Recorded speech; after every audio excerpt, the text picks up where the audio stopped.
भारतीय जवाबी कार्रवाई में पाकिस्तानी सेना को भी बड़ा नुकसान पहुंचाया गया। इसके अलावा पाकिस्तान का गैर जिम्मेदाराना व्यवहार फिर से सामने आया। 7 मई 2025 को रात 8:30 बजे एक असफल अकारण ड्रोन और मिसाइल हमला करने के बावजूद पाकिस्तान ने अपना नागरिक हवाई क्षेत्र बंद नहीं किया। पाकिस्तान अपने नागरिक विमानों को ढाल के रूप में इस्तेमाल कर रहा है, जबकि उसे अच्छी तरह से पता है कि भारत पर उसके हमले से हवाई रक्षा की तीव्र प्रतिक्रिया होगी।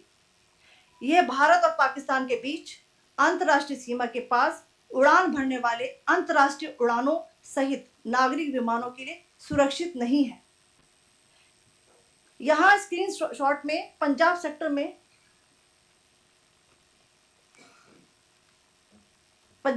में हाई एयर डिफेंस अलर्ट स्थिति के दौरान एप्लीकेशन फ्लाइट रडार 24 का डेटा दिखाया गया है। जैसा कि आप देख रहे हैं, यहां पर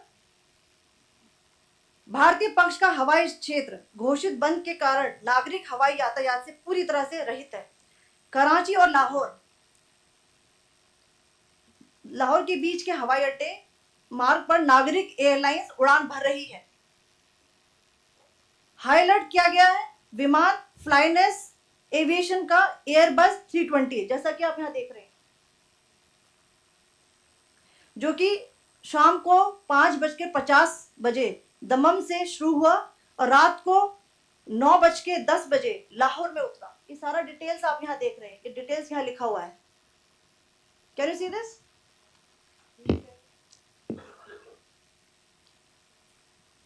भारतीय वायुसेना ने अपनी प्रतिक्रिया में काफी संयम दिखाया और इस प्रकार अंतरराष्ट्रीय नागरिक विमान सेवा की सुरक्षा सुनिश्चित की। धन्यवाद। जय Hind. So, good afternoon to you all.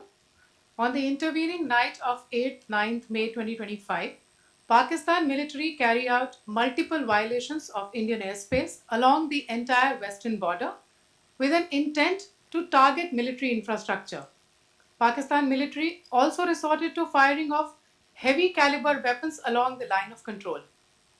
Along the international border and line of control, drone intrusions were attempted from Leh to Sir Creek at 36 locations with approximately 300 to 400 drones. Indian Armed Forces brought down a number of these drones using kinetic and non-kinetic means.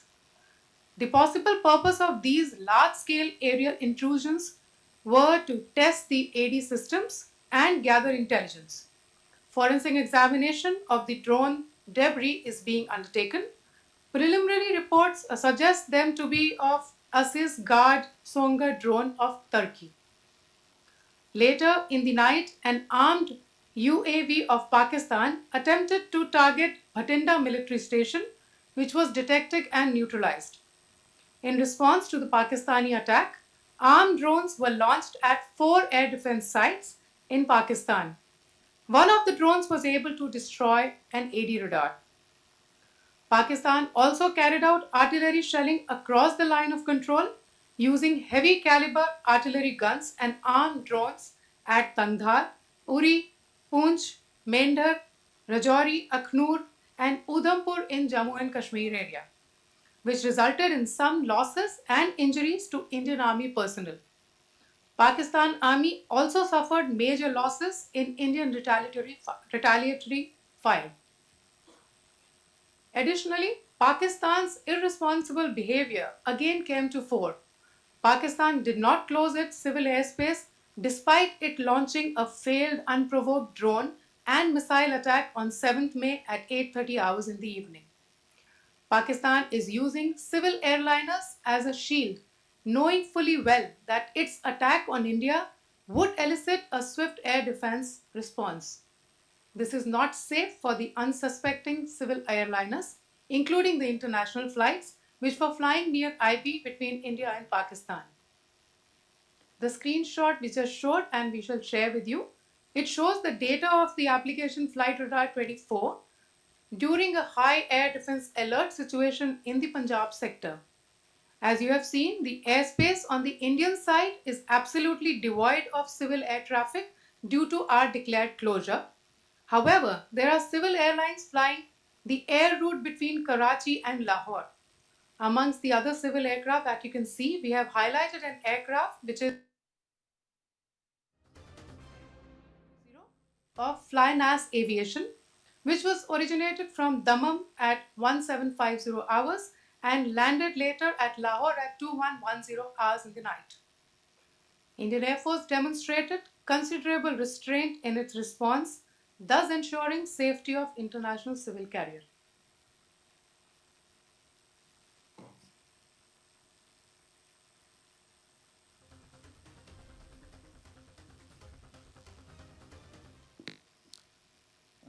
Thank you, Colonel Qureshi, Wing Commander Singh. I have just a few points to share in addition. कल रात की पाकिस्तानी सेना की कायरतापूर्ण गतिविधियों से आपको colonel Qureshi और विंग कमांडर सिंह ने पहले ही अवगत करा दिया गया है. These provocative and escalatory actions that were taken by Pakistan last night were targeted at Indian cities and civilian infrastructure, in addition to some military targets. The Indian Armed Forces responded proportionately, adequately and responsibly. ये जो हमले हुए कल रात को भारतीय सैन्य इकाइयों ने पर्याप्त रूप से और एक जिम्मेदाराना रुख अपनाते हुए इन हरकतों का उत्तर दिया. What I want to underline is that the official and blatantly farcical denial of these attacks that Pakistan carried out by the Pakistani state machinery is yet another example of their duplicity and the new depths that they are plumbing in their quest for disinformation. The other point in the same vein is Pakistani claims that they did not target or attack any religious places. You would recall that yesterday I shared with you an incident related to the attack on a Gurdwara in Poonch. Instead of owning up to these attacks, Pakistan made the preposterous and outrageous claim that it was the Indian Armed Forces and the Indian Air Force that was targeting cities like Amritsar and trying to put the blame on Pakistan. This is nothing but a desperate attempt by Pakistan to disown its acts of aggression, but it is also true to type in its effort to deceive and mislead the world. It will not succeed. The Gurdwara in Poonch in particular was attacked by Pakistan, and some local members of the Sikh community, including a Ragi of the Gurdwara, lost their lives in this incident, as I shared yesterday. TV पर आप इस हमले के चित्र देख सकते हैं.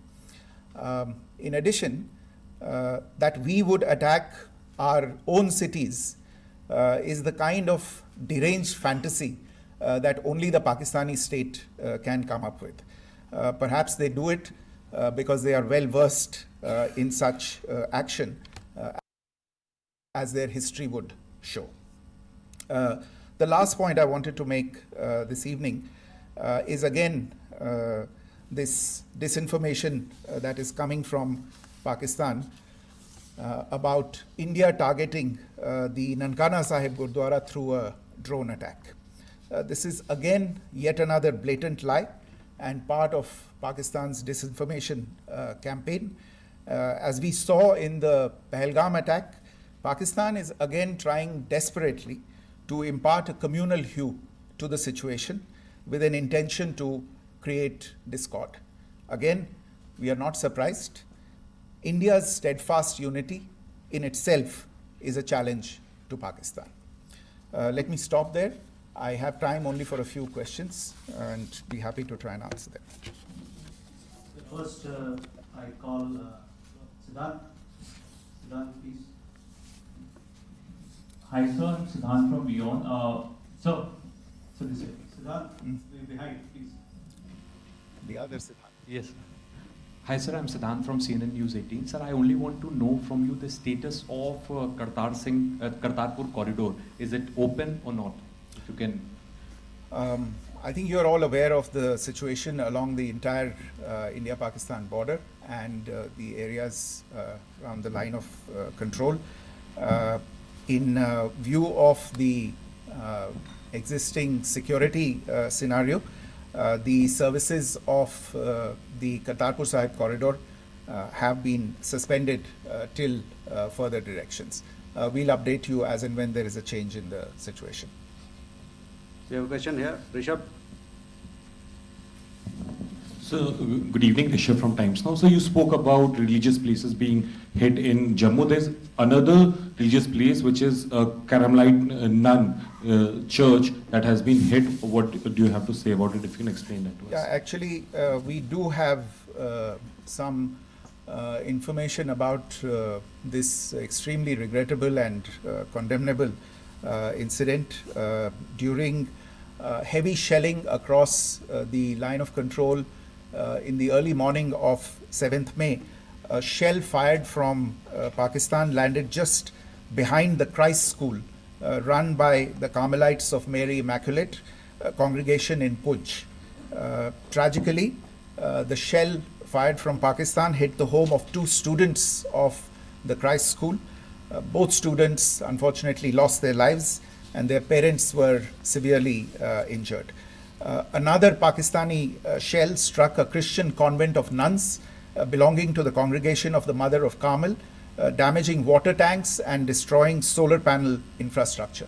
Several priests, nuns, school staff, and local residents took refuge in an underground hall beneath the Christ School during the shelling by Pakistan. The school happened to be closed at the time, fortunately. Otherwise, more losses would have occurred. Again, we have seen the Pakistani side targeting and shelling places of worship with a particular design. This includes gurdwaras, these convents and temples. This is a new low even for Pakistan. We have a question here. Pranay. Sir Pranay Upadhyay Amar Ujala से। Sir कल आपने इसी podium से पाकिस्तान के IMF bailout को लेकर और Indus water treaty को लेकर जो टिप्पणी की थी उसकी पाकिस्तान में काफ़ी तीखी प्रतिक्रिया भी आई और उसके बाद हमने देखा कि पाकिस्तान की तरफ से किस तरीके से लेह से लेकर भुज तक पूरी बॉर्डर के ऊपर जो इन्वेजन था वो किया गया। मौजूदा सिचुएशन के अंदर पाकिस्तान के बेलआउट पैकेज को लेकर और पाकिस्तान के इन अटेम्प्ट्स को लेकर आपका क्या असेसमेंट है? और दूसरा ये भी जानना चाहेंगे कि पाकिस्तान की तरफ से ये जो अटेम्प्ट किया गया था उसका भारत ने अभी तक उस तरीके का कोई जवाब नहीं दिया गया है, तो क्या भारत इसका जवाब देगा जो कार्रवाई हुई है बीते 24 घंटों में? देखिए प्रणय, जहाँ तक इंडस वाटर्स ट्रीटी का सवाल है, मैंने कल विस्तार से उसके बारे में इसकी चर्चा की है. Indus waters treaty is in abeyance and as such I have nothing further to add to the decision that was announced by the Cabinet Committee on Security. जहाँ तक IMF bailout का सवाल है, आपको ज्ञान होगा कि IMF की आज मीटिंग हो रही है. हम वहाँ पे अपना पक्ष रखेंगे और जो हमारा मत है इन चीज़ों को लेके वहाँ पे साझा करेंगे दूसरे मेंबर्स के साथ. ये बोर्ड पे निर्भर है कि वहाँ पे क्या निर्णय होता है. और जहाँ तक जो कार्रवाई हुई है उसका जवाब देने का जो आपने जो प्रश्न उठाया है, जो आज ब्रीफिंग हुई है, जो आपको सूचना मिली है, मैंने भी कहा है कि जो आज सवेरे तड़के सवेरे जो गतिविधियाँ हुई, भारत ने उनका एक जिम्मेदाराना पूर्ण तरीके से और एक पर्याप्त तरीके से उसका जवाब दे दिया है. सिद्धांत. Hi sir, Siddhant from Beyond. Sir, the External Affairs Minister has spoken to many of his counterparts around the world. Yesterday he spoke to the US Secretary of State Marco Rubio. So what were the key areas of conversations during that call? Yes, the minister had a conversation with the US Secretary of State. As you can imagine, the focus of discussions was the terrorist attack in Pahalgam and the response that India mounted after that on the 7th of May. The Secretary of State shared his thoughts on these developments with the minister. The minister deeply appreciated the US's commitment to work with India in the fight against terrorism, and he also underlined the targeted measures that India had taken in connection with Op Sindoor. The minister also underlined that India would firmly counter any attempts at escalation from there. But in follow-up to that, as you are aware, there have been a number of other conversations. The minister had a conversation with the UK Foreign Secretary, David Lammy, today. There too, the discussion centered around countering terrorism, for which there must be zero tolerance. And I understand just a short while ago, the External Affairs Minister has also spoken to the Foreign Minister of Norway, Espen Barth Eide, which was also focused on recent developments stemming from the terrorist act in Pahalgam. One last question, Sudhi. Sir, Foreign Secretary, thank you for doing this. Sudhi Ranjan from Bloomberg. Foreign Secretary, India had struck Bahawalpur the other day, which is also connected with the murder of one of us, journalist Daniel Pearl. If you could give us an understanding of what exactly are the reports that you're getting. You're right. Bahawalpur is the headquarters of the Jaish-e-Mohammed terrorist group that is proscribed by the United Nations. Its leader, Maulana Masood Azhar, is a proscribed individual. It is, you brought up the connection with the tragic death or killing of Daniel Pearl of the Wall Street Journal. The Jaish-e-Mohammed was in some way directly or indirectly responsible for the death of Daniel Pearl. But the real connection is through Ahmed Omar Saeed Sheikh, the British Pakistani jihadi who was held in India but was finally released in 2000, and he was the person who lured Daniel Pearl to his eventually leading to his murder. So these are all obviously connected figures, connected individuals, connected institutions, and the attack on Bahawalpur, on that facility of the Jaish-e-Mohammed in Bahawalpur is, I would imagine, a fitting part of this unfortunate incident.